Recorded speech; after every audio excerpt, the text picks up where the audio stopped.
2 maj, ai vdiq që të na bëj të mirë. Mos u mashtroni, as kurvar, as jedhujtar, as kuror shkelës, as të zhburëruar seksualisht, as ata që shkojnë me meshkuj, as vjedhës, as lakmitar, as pianec, as sharës, as grabiqar, nuk do ta trashëgojnë mbretërinë e Perëndisë. Dhe të tillë ishit disa, por u lat, por u shenjtëruat, por u drejtësuat. 1 Korintasve 6, 9 deri në 11. Iligu nuk shqetësohet për të na bindur që të mos u kushtojmë vëmendje shumë prej veprimtarive tona të krishtera, por ai shqetësohet për të na bindur që të mos mbahemi edhe aq fort pas të vërtetave absolute në lidhje me natyrën dhe karakterin e Perëndisë, si dhe pas të vërtetave absolute në lidhje me etikën e mbretërisë së tij.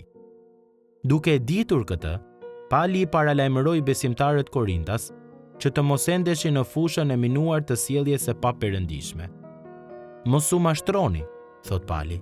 Të padrejtët nuk do ta trashëgojnë mbretërinë e Perëndisë. Pali përshkruan disa nga fushat e ligësisë, të cilat ishin bërë të pranueshme për shoqërinë e Korintit. Qyteti ishte një qendër tregtare plot gjallëri, një përzierje racash, besimesh dhe gjuhësh. Megjithatë, si kulturë, ajo nuk ishte rrënjë dhe ishte shumë e ashpër. Në fakt, ai qytet ishte aq i shthurur sa që Korinti u kthye në një emërtim për vetë moralitetin. Pra, çfarë bëri Pali? Ai erdhi në këtë qytet me një strategji. Ai nisi t'i kushtohej plotësisht fjalës, duke u dëshmuar judenjve se Jezusi është Krishti. Veprat e apostujve 18:5. Objektivi i tij nuk ishte të miratonte legjislacione, por të fillonte shpalljen e Ungjillit. Nuk ka asnjë agjendë legjislative që mund ta shpengojë kulturën. Përkundrazi, ka një mesazh të dërguar nga Perëndia për t'i shpenguar burrat dhe gratë, i cili është thjesht ky, Jezu Krishtin dhe këtë të kryqëzuar. 1 Korintasve 2:2. Ungjilli është agjenda e Perëndisë për botën tonë. Ai përdor fuqinë dhe bindjen e fjalës së tij për të folur në jetët e njerëzve dhe për të sjellë ndryshime rrënjësore. Pali nuk besonte në retorikën e përpunuar. Ai e kishte një mesazh dhe shpallte atë vazhdimisht. Ai e dinte se vetëm vdekja shlyese e Krishtit në kryq bën të mundur që burrat dhe gratë të lirohen nga mëkatet e tyre dërmuese, që kështu të ecin në risi jete. Romakëve 6:4.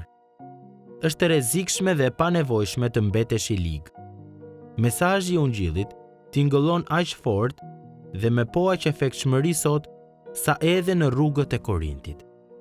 Ai hap një shteg mes mashtrimit të relativizmit të botës dhe prirjes për të menduar se vetëm ligjet mund të ndryshojnë zemrat ose të prodhojnë besim. Nevoja e madhe e jetëve tona, e qyteteve tona dhe e kombeve tona është që mëkatarët të shpëtohen. Mos u mashtroni duke menduar se mëkati nuk ka rëndësi. Mos u mashtroni duke menduar se shoqëria juaj ka më shumë nevojë për diçka tjetër përveç lajmit të mbretërisë së Perëndisë. Ne duhet të rrëfejmë mesazhin e Mesias të kryqëzuar. Vdiq ai për faljen tonë, vdiq ai që të na bëj të mirë, që më në fund në qiell të shkojmë, se veç prej gjakut të tij të çmuar shpëtojmë.